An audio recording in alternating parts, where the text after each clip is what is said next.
Hello and welcome to the Healing Dreams Project, hosted by Billie Ortiz and Dr. Royce Fitz. Today's special guest is Dr. Patti Ashley. Dr. Patti Ashley has integrated 40 years of experience in special education, child development, and psychology into her wholehearted work as a psychotherapist, author, international speaker, and authenticity architect coach. She brings unique insights into the identification and treatment of shame, trauma, grief, and dysfunctional family patterns. Please help us welcome Dr. Patti Ashley. Hi, thanks, Viviana. I'm excited to be here. Hi, Billie and Royce. Hey, Patti, I'm so glad you're here. Oh, it's great. I'm excited. Yay. So tell us a little bit about, we like to start with, your early days of dream work, how you got interested in dreams, how it became part of your life. Yeah, after I got my divorce back in the 90s, I was living in Virginia and was in a dream group and was introduced to Jeremy Taylor's book, which at that time was called When Birds Swim and Fish Fly or something like that. Right? No, but that's really funny. Where people what do you mean? No, that wasn't the name of it. What was the name of it? The river goes backwards. Where people fly and water runs uphill. Yeah. Oh, okay. Well, that book. It's a great title though, because some part of it always stays with us. Yeah. Which is, and now it's what, The Wisdom of Your Dreams or something. Yeah, like kind that. of a boring title. Good book, boring title. Yeah, those media people do that, right? They make boring titles out of really juicy stuff. But anyway, so I was introduced to that book and moved to Colorado, gosh, maybe 5 years after. And shortly after I moved here, I met Billie at a little event, and we started chatting, and I found out she brought at the time was bringing Jeremy Taylor here for retreats. So that was just really lovely to continue my journey with dreams here with Billie and all of you. And through the years, it's just been quite a rich experience of going deeper and deeper into that projective model that Jeremy uses. So, I mean, what a synchronistic thing to happen that you and I met, Billie. I remember that very clearly. I remember the day we met. It was like some sort of little healing fair or a holistic healing fair in Iowa. So I was trying to figure out when we met. It was that like 2005, or you said you had just moved here, right? I think it was a few years after I moved here. I think I had just moved to Niwot, and that's when Brian graduated from high school. So maybe 2003, 4, 5, something like that. Okay. Right, because that sounds about right. Because because I started the retreats in 2003, so that would make sense that that was a couple of years into it. So, but that's really great. I love the story. If you can tell the story of when you came to the dream retreat. And your name came out of the bowl for the first time. It was the first time you attended. It was our first evening, and your name was the first that you were the first dream we worked on that Friday evening. Yeah, that's a fun story. I didn't get to go to a retreat until it was probably a couple of years after we met, just because I was a single mom with really limited funds, and so my first retreat that I could afford to go to, I was so excited. I'm meeting Jeremy Taylor, right? This man that I just have adored from afar, and loved his work. And here he is, front and center. And then the first dream that's pulled, my first experience was my dream. And it was a recurring dream that I had about not being able to find my key in a hotel. And so Jeremy said, if it were my dream, I'd have a book to write. And I went, oh my gosh. Yeah. My dissertation notes and everything that I put in a closet 5 years ago, because I got rejected 3 or 4 times from publishers that they didn't want it. And I didn't think it was good enough. Literally, I had a jam-packed closet. I remember trying to find it when he said that, like trying to pull all of my notes out and in things. The computer wasn't as easy to access then, but man, I was determined. Jeremy Taylor had said that. So it took me about 5 years And my first book came out, Living in the Shadow of the Too-Good Mother Archetype, and Jeremy wrote the foreword for me, which was really special. Yeah. I remember Patty, that moment very clearly. Yeah, go ahead. Yeah. Yeah. Patty, that's a beautiful story, and I've heard it, and every time I hear it, I get the goosebumps of how this unfolds, and the fact that it took 5 years to continue it, which reminds me again of how dreams don't care about linear time. Mm-hmm. And we need to hold that, because our linear self gets impatient. Mine does anyway. I don't know about yours. And wants to, scream and holler. And it's like the dream has its own time frame. The other thing, Patty, is, and this is what makes me curious too about your journey. Jeremy could have said that to 100 people, and it may have been true for each of those persons, however their own journey is.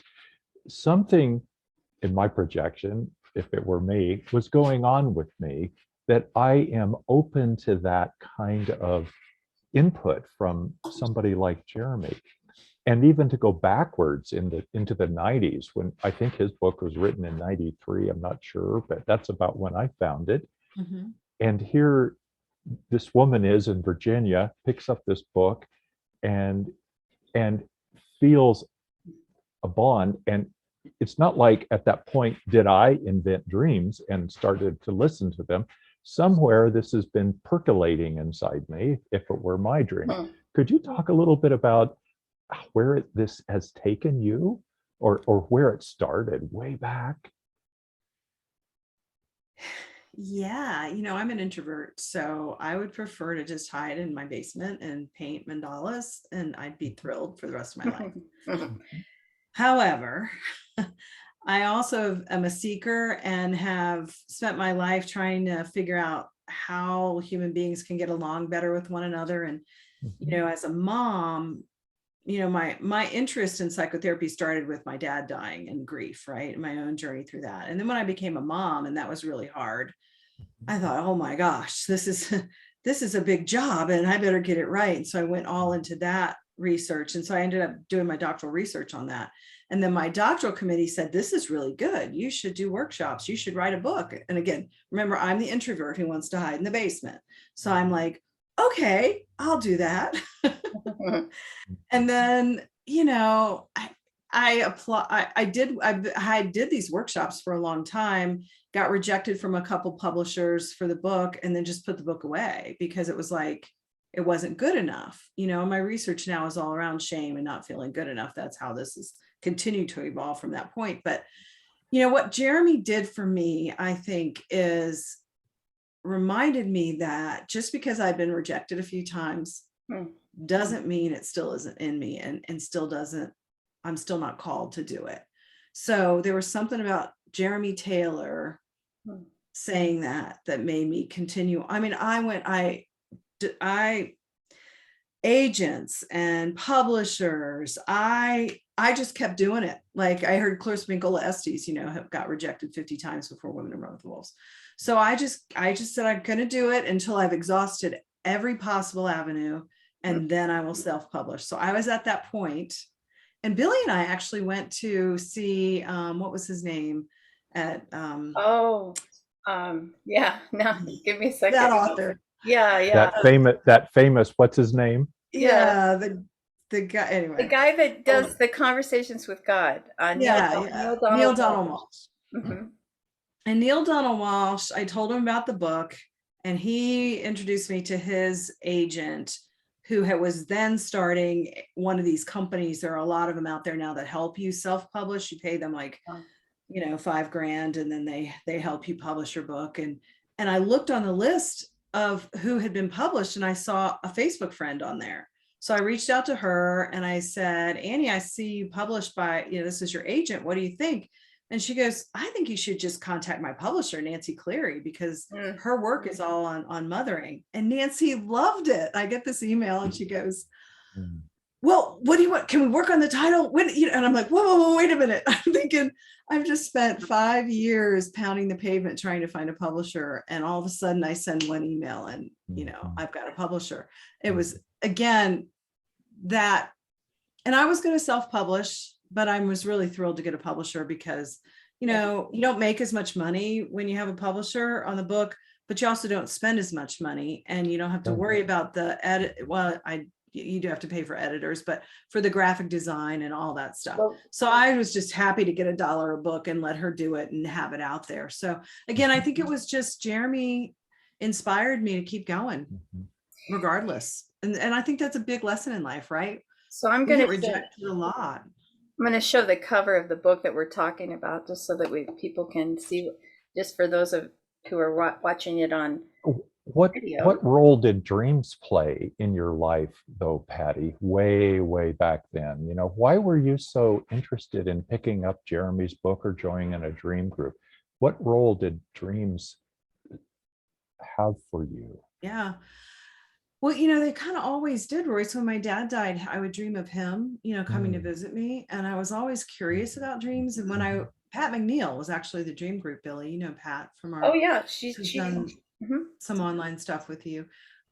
She was this beautiful older woman who was the spiritual director at the Catholic Church. And I had been raised Catholic, you know, and so a lot of the stuff I was interested in after my divorce was not necessarily as Catholic as I had been raised, and I wasn't practicing Catholic anymore at the time. So I was really open to all kinds of things. And here was this beautiful woman holding the space for dreams. And it just evolved from there. And the dream group, people in the group became my friend, kind of like, you know, what's happened here with Billie, you know, and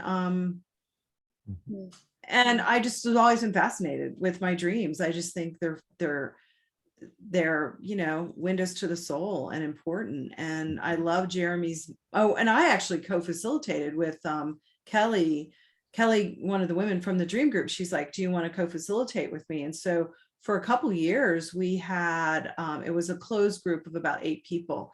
And that was amazing because we ended up having, what's it called when people have similar dreams? You know, we would show up and it would be, this person had a dream that seemed very similar to this one, right. Very like collective dreams or something. I don't know. That was just such a rich experience. And then I moved here probably shortly after having done that group. So then to meet Billie, you know, because I kept thinking, I want to do dream groups here in Colorado. I want to connect. And again, that's how, you know, we're led when there's something in us that, you know, that knows we want something, people show up, like Billie showed up for me. And I'm so grateful for that. I remember that connection we had. We stood there and talked forever. So let's just talk a little bit more about this book before we move on to the next one.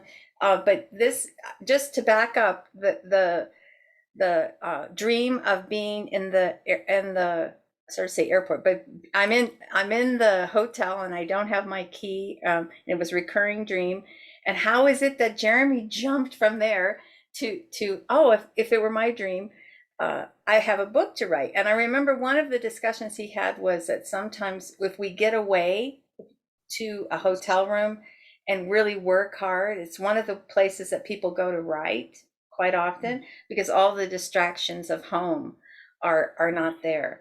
And we have a place where somebody's going to come in and, you know, the room's going to be cleaned and everything. So I don't have to worry about my daily life chores and things. So I remember how we all were very stunned by the fact that we were like, where did that come from?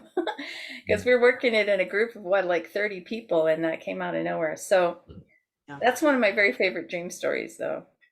Oh, is it? Oh, well, it's my favorite dream story for sure. Yeah, no, I'm so grateful for that moment. And you know, Jeremy also did say after that, he said I was trusting my intuition. It was just, you know, when he was really starting to talk more about trusting his intuition and things like that, premonitions and things like that. And he had said that was, you know, definitely there. So I'm glad. And, you know, the book,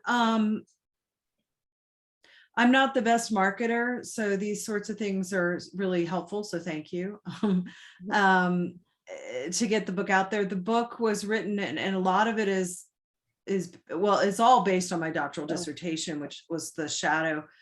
So actually I talk about this in the TED Talk, which we'll talk about in a minute, but my thesis question was, what's the lived experience of mothers who feel good enough? Because I had been teaching parent education for pediatric practice, and most of the moms that would come to the classes had this element of shame, like, what's wrong with me? Everybody else seems to get it right. The more parenting books I read, the worse I feel.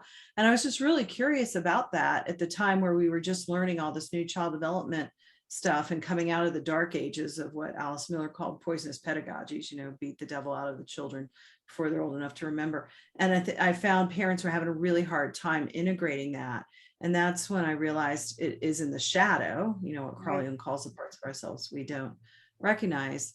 This experience of not feeling good enough lives in this historical suppression of the feminine, the suppression of women as mothers.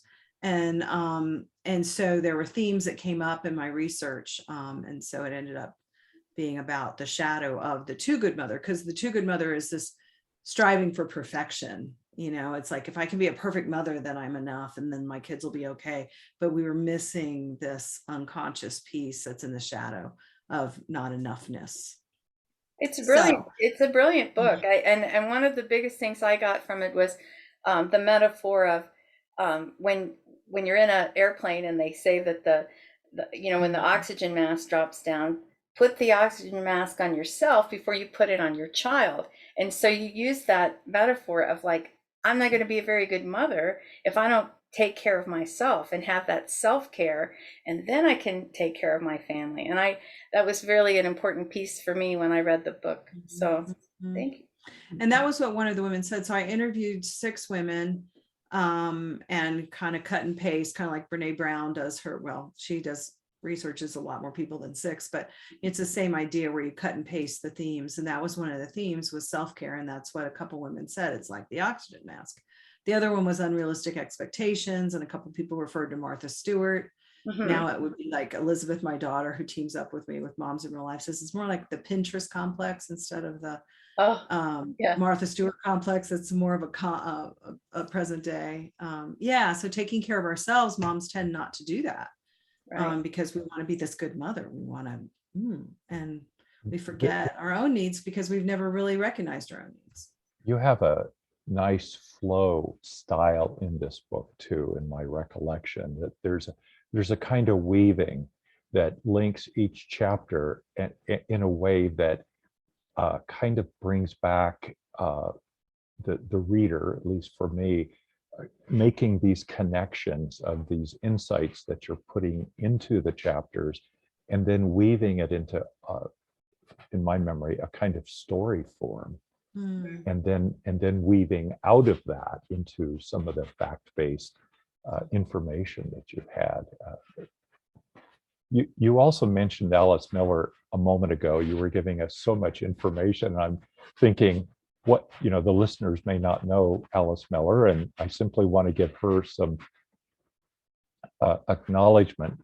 A brilliant wounded psychoanalyst who really changed a lot of psychoanalytic thought with her books. Of course, the Drama of the Gifted Child is one of her more famous ones, but that had a big influence on you. And I just wanted to bring you back to that, just so the listeners can do their own research. And thank you, Royce. I love that. And the book does weave in and out. I tried to bring a lot of archetypes in there, and it's almost got too much. Like, the book could be 6 books, really. And Alice Miller definitely pivoted my whole world. She changed. I learned it in my graduate work. I have a master's in early childhood before I got my PhD in psychology. And the therapist, who was the daughter of my mentor, Catherine Kersey, introduced us to Alice Miller, and it did. My whole life has just changed from that moment on, and it just informs everything. She was an 18th century Swiss psychoanalyst who studied child rearing practices, and she called them poisonous pedagogies because they encourage parents to beat the devil out of their children having temper tantrums and to break the will of the child before old enough to remember. So, people think, that was 18th century, but we know now that we carry 14 generations of DNA. And so I think it has a lot to do with why women can't feel good enough, and men too, as parents. It's like, because our spirits have been broken, really. Mm. And so that's really Well, it's poisonous, and you're highlighting that in this book, and thank you for doing that. And it just is like, the stuff in Ukraine and Putin and yeah. Biden and Hitler and Yeah. all the wounded stuff that happens because of this poison. And so then we're left coping with it, as you said, 14 generations that affect us, and we still are in anguish. We are, and that's what my TED Talk's about, because it's so important to me. And Hitler, she writes about Hitler and Hitler's childhood, and so it's the roots of violence, and in her book For Your Own Good, the roots of violence in childhood, like, but I call it sanctioned mini trauma in families today, because we make fun of kids. We still call them names, but it's, that's just funny, because we don't realize that under 7 brainwaves and our thinking is absorbing everything as true and real. And so if you joke with a child under the age of 7 and you call them a funny name because you think it's haha, it becomes a truth for them. And that's really my message in the world right now, is to help people get that. Wonderful. I'm going to move on to your next book, if that's okay. Yeah. I was just going to say, Patti, I hear you saying that you don't like the marketing, that you'd rather be in the basement. Yet you've come up with not 1, not 2, but 3 books and an upcoming TED Talk. So I just wanted to acknowledge that and applaud that. Yeah, well, I decided after COVID it was time to come out of the basement. So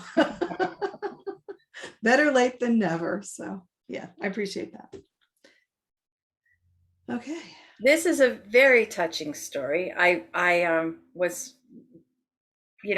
saw the book before it went into official published copies, helped Patti with her book launch. It's a beautiful love story, and it touched my heart. So. Yeah, and this book is coming out in audio. Hopefully, I want to try and get it done by April 9th, because I was in a relationship with a man, and his name was Lawrence Freedom, and he died of a sudden heart attack going on 5.5 years ago. And the same way my father died of a heart attack when I was a child. Excuse me. And so after Lawrence died, it was really profound to think. I'd studied all my life as a therapist, been studying grief and wanting to really reconcile with grief, and now I'm having this whole grief experience. It was very unexpected.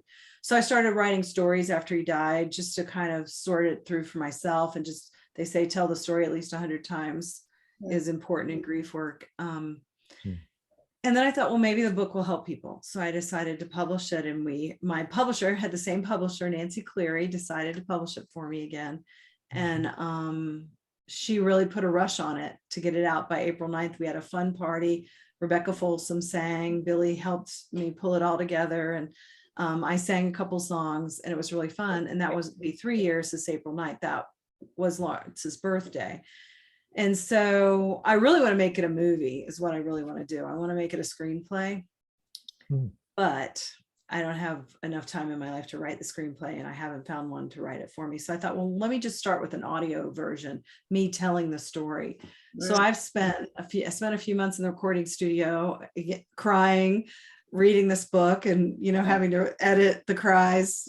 You'll feel a little bit of the welling up in some of the stories in there, but it was just a beautiful, touching thing for me to read the story. And so I'm trying to launch it by his birthday again this year, but with his TED Talk and everything else going on, and just my technical abilities to get it all uploaded, fingers crossed, we can get it out by April 9th. So many books, so many books. So let's look at your last book, and that'll kind of dovetail into the TED Talk too. So let's look at take a second for it to come up here. All right. Okay. So after I published my first book, I contacted PESI, which is a large professional continuing education company to see if I could do workshops on my book on the shadow of the Too-Good Mother. And they said, well, we don't really work with parents, and I was like, okay. So after I got pretty hopeful, and then they dropped the ball right after Lawrence died, like a few months after he died, they contacted me and they said, hey, you came up in a meeting and you wanted to do something on shame and mothering. Would you want to do something just on shame? And I was like, absolutely. I was like, thanks, Lawrence. I don't know what happened, but somehow I reconnected with Pessy, and that was about, 5 years ago. So I started doing these trainings on shame just in general, because that was the Too-Good Mother archetype, is the perfectionism, and perfectionism is the shame lives in the shadow of perfectionism, right? So shame for me now has expanded into so much more, because we're finding with the neurobiology, the brain science now, and the polyvagal theory, that shame and trauma affect the nervous system in a really similar way. And so I'm just all on the shame train now. And I just feel like that's really the overarching message. But the thing about shame is nobody really understands what it means. They think, oh, I must have done something bad, but it really is, I am bad. My identity is bad. I'm not good enough. All the stuff that, we've hidden in the shadow. So Pessy said to me, would you like to write a book? Because, sometimes it's hard to get people to rally together for these workshops, but we do pretty well in our publication department. So I said, sure. So I started on that journey when I was finishing Letters to Freedom. And that was a lot, because this book is much more technical, and they had editors who really edited it. Like, it is amazing, because the editor is also a psychologist. So, they could do the content and the grammar, kind of tore it up, and we put it all back together. But I remember it's good. I mean, it's good. What I would much prefer to write a memoir, or, a beautiful story or a poem or something. But I feel like this is very informative. So what I want to do is write a book because this is for therapists, is just write a book that has some of the content and information in it for the general audience. So that's one of my many real people. books. Your next book is for real people. For real people. Yeah, all of us shrinks. Yeah. They made you write this book, but this is powerful. And it's such a, it's highly energetic to touch on shame. I loved how you described perfectionism, and there's the shadow of shame, which is the deeper wound, the deeper struggle. Right. And the subtitle, and I was really happy they took that out. They changed it a little bit. They changed it to Treatment Strategies to Overcome Core Shame and Reconstruct the Authentic Self.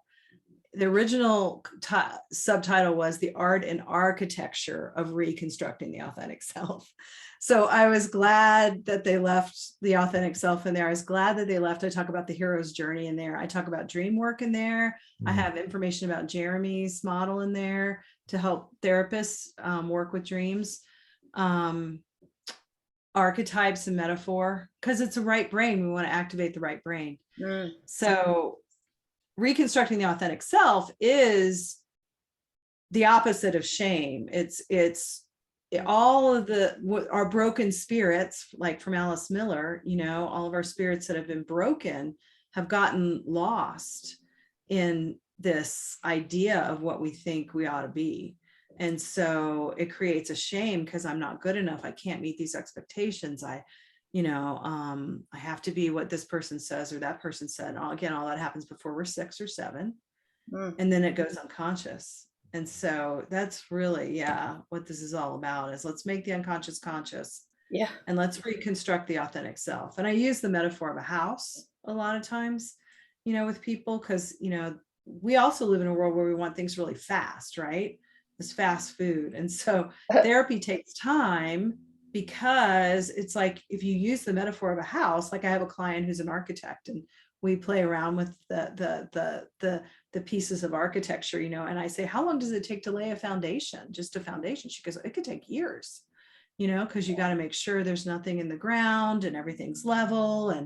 and da da da da da. But we don't think that our work, our emotional work, requires time to start with laying a foundation. And as a therapist, that's creating the safe container, building the relationship with the client, and that sort of thing.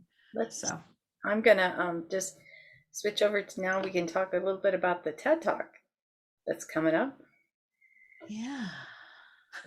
For people who are listening to just the audio, this is a TEDx CU talk that's scheduled to be live on April 2nd, 2022. So if you're local, there's still tickets, but eventually it will be on the TED website.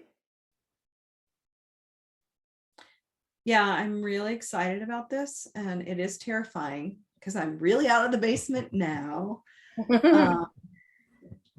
Yeah, and CU has done such a great job with coaching us through all of this. It took a whole month of writing and rewriting the manuscript, and then now a whole month of coaching and practicing. I'm going to go meet with, I have a coach they assigned me after this to practice, and it's practice.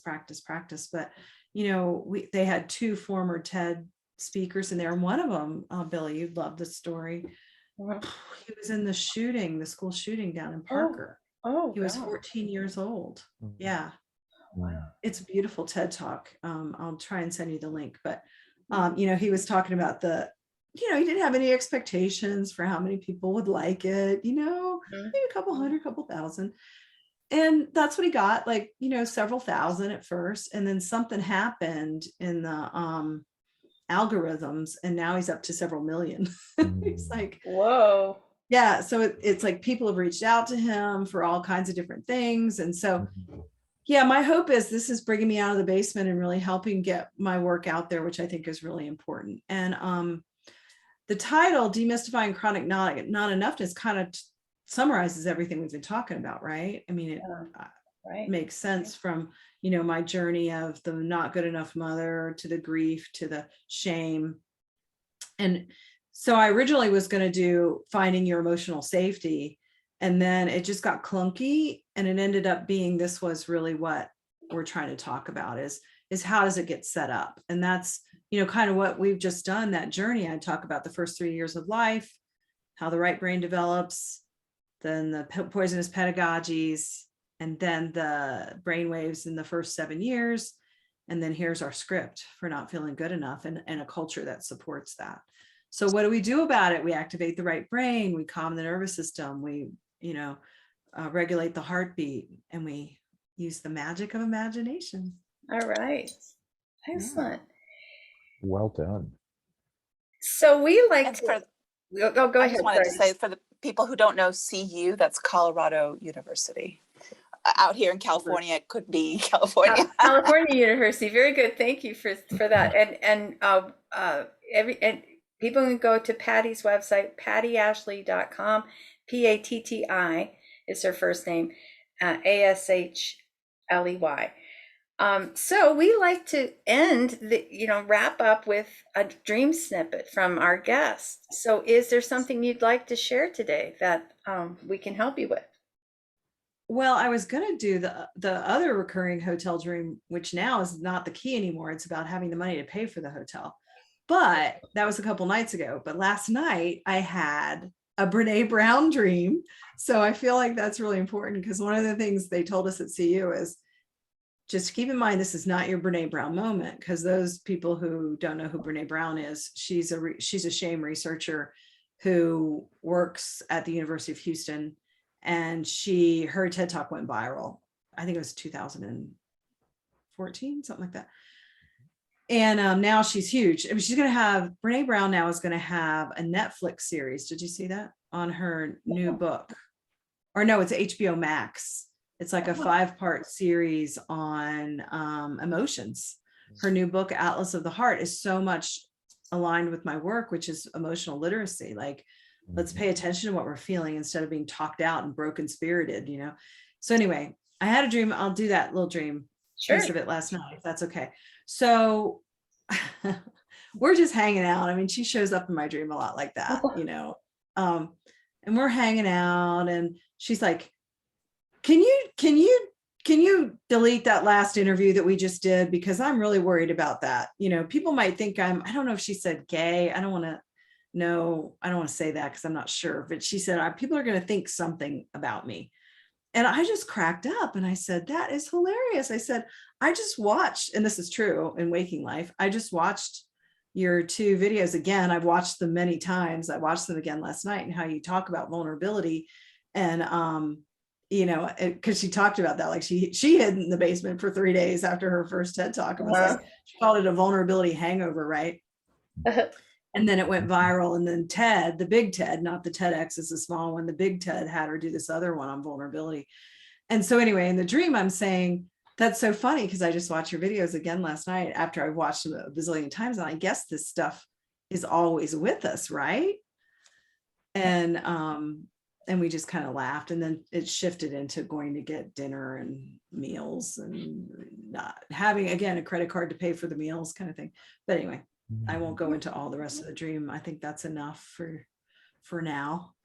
Wow. Well, it's a jam-packed little snippet. Yeah. And with knowing you a little bit, but also remembering the hugeness of Brene Brown in our culture right now, and that speaks to me a lot about how we I borrow the kind of the persona of what I experience from another to carry me through. And I find this fascinating, and as we've often used the term shameless projection, and here we're talking with the dreamer who has done deep work on shame, and as the author and as Brene Brown has, and it's like there's this voice for me that is coming through all of us that is trying to help me carry and heal, and my own shame, as well as the shame of the outer world. Oh, absolutely. You know, my friend Sue, who passed away a few years ago, she used to say, those who can do, those who can't teach. You know, and I am so working still with my not enoughness. I mean, that's why I want to hide in the basement. Well, in addition to the fact that I really like to hide in the basement, but it's like, am I good enough? Like I was saying this at the coaching session, every week we've been doing these coaching sessions with groups of people that are doing the talks and the coaches. And one of the observers said to me, you know, you smile so much when you're talking, like I could just tell how much this means to you. And I was like, yeah, I said, I have been studying these things all my life, and I really want to share them with people. So when I do these things, I really want, it's like Billie talks about, you know, the little girl being excited with the chicks in kindergarten, you know, like get really excited and I want to share with people, but it's terrifying. So I was telling Paul, the man in charge, the CU student in charge, I was like, yeah, you know, when I filled out that form, I didn't think I was going to get in, you know, I just halfway did it. And then I got in, and then I did the audition, and I called my friends and I said, I sucked. It was awful. And then I got in, and now here I am. And it's like, oh my God. Yes. I got the not enoughness big time. And it's like every day a practice. Even I'll remind myself sometimes of the things I write in the TED Talk or in other things. I do them myself. And I think that's the biggest problem with shame, is that we have shame about our shame. And we feel like if we can't fix it, because we live in this fix-it world, then we're back in our shame. And so it's to be okay with the fact that it's going to take, if we're talking 14 generations of ancestral trauma and you know, what's happened to us in our DNA, we have to be so gentle with that process. So yes, I mean, and so, yeah, it shows up in the dream, right? Here's Brene Brown saying, you know, oh, don't do that. Don't, can you take that interview out? Don't do that. So it really speaks to that. It doesn't go away. You learn to tame it a little bit and really bring compassion to yourself. I really want people to get that. I think that's important. That's where the dream for me gives me grace. that, oh, even this person I admire Yeah. fumbles and stumbles. Even the person in me that I admire fumbles and stumbles. And it's not about being perfect. It's about being authentic. And vulnerable, like Brene Brown Yeah. says. Yeah.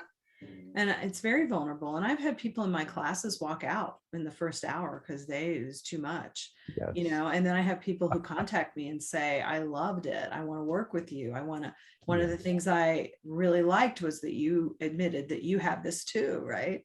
So, but people have to be ready because it really touches some very vulnerable pieces. It were my Go ahead. dream. Oh, sorry. No, go ahead. No, I just love that if it were my dream, I dreamt with Brene Brown. It means I'm somehow locking into her energy. I'm about to present a TEDx talk that launched her career. This could possibly launch launch me into God knows what. It just, I feel like it's incredibly exciting, and I feel aligned with Brene Brown. We're chatting, we're just hanging out like we're buddies, like the buddies that we can be. I would take it as I love the excitement, enthusiasm that is the energy of hanging out with Brene Brown and what is about to happen in my life. Mm-hmm. Yeah. And it's also very, very inspiring. It's lining up. That's great. So I'm going to say something about bright shadow. This is a really important piece because Billie, had to learn it so clearly when I first got into working my dreams with Jeremy, because I would dream about Jeremy nearly every night. And it got to the point where he would say to me, well, Billie, I lie, cheat, and steal like the rest of them, because he could see that I had this bright shadow projection. And we played with it and it was fine. And I knew exactly what was going on because I had done it before with my other dream teacher and with my husband even. There's that place where we let all these wonderful qualities live in another. And so bright shadow is difficult to understand at first. I admire someone, I have great respect for them, all of that's wonderful, but I have to also look and see what I admire and respect in them I have in myself as well. And as the dreamer, I would say, oh, it's so great that I dreamt about Brene Brown. What are my Brene Brown parts? Where am I like Brene Brown? And the more I can pull that projection back and own it for myself, it lives in me rather than lives outside of me. And sometimes it's a lot easier for us, especially with really brilliant qualities of someone. It's so much easier to see it in someone else. Oh, she's so beautiful. Oh, she's so talented. Oh, she's so intelligent, all these things. And every time I say that, I have to be able to say, well, where am I? I'm intelligent too. And I'm brilliant. And I'm wonderful as well. And I think that goes back to the core of your work too, about shame, and the not enoughness. How do I become enough? And how do I become and feel as though I can live in the pantheon of the Brene Browns and the Oprah Winfreys and all those wonderful, beautiful, strong women. So if it were my dream, that's where I would go, is look at what are my Brene Brown parts as well. Oh, I've always said, everything she comes out with is so aligned with so much of my heart and work. And, I've always said I really want to meet her. But after I had this dream this morning, I think I was like, and maybe it was the TED Talk last night too, I was like, what if I really did meet her, right, in person? Right. Yeah. What would that feel like in my body? I was paying attention to my own blocks around, again, the hiding in the basement, like, no, the bright shadow being too bright. Like, sure, I have this idea that I would love to meet her, but I was imagining the reality of that to see if I could hold the space for my enoughness to match with a woman of that caliber, especially now. I wanted to meet her when she published her first book. Now she's got a HBO series and she's, known all over the world. So I feel still a little bit of my not enoughness in that. I was like, what would I say? I was like, oh, it was weird. It was a weird experience to go into that imagination of that.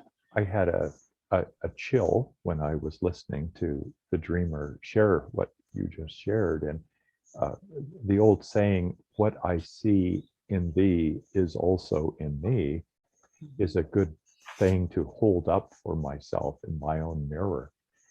And I had this scary feeling inside me. If I were to meet Brene Brown, I would have to meet the real Brene Brown, not my projection. And there's a part of me that's afraid to let go of the projection, because the projection, in a positive and negative way, serves me. And if I have to meet the real soul, then what? What then? Well, I'm going to have to, what will I do? And I'll see that her complexion isn't as pretty as I thought. Her soul, she's imperfect. Even in her imperfections, it doesn't maybe resonate enough with me. And I may have to give that up, and I may not want to. And the blessing is I can give this up because I am me, and I can allow another person to be fully her too. So it can be healing as well as scary. Scary dreams, scary, helpful dreams. Yeah. It's just interesting, the block in me to meeting somebody like that. It was kind of the way when I met Jeremy. It was like, oh my God. And then he pulls my dream, my whole life changed. And so right. Well, yeah. It's gonna happen, right? I'm gonna meet her. It's gonna happen. Yeah. How about if it were me in my shameless projection? She's going to meet me. Oh, yeah. Royce, Patti, I was going to say, I didn't know her, and I think the world of you. So in a way, that's how it is in my brain. Yeah. The receptive, allowing, kind of like, what I was thinking when we were in this conversation was what we said originally about how I met Billie. I just walked into a room and there she was, my little table. So she found me. A little table with my little brochures. Had everything. Things we can't plan, that happen, that serendipity. So being open, but Well, is there anything you want to say to kind of close? And we'll do a few more things here to finish up. But is there anything you specifically want to say to mention about your work or what's coming up or anything?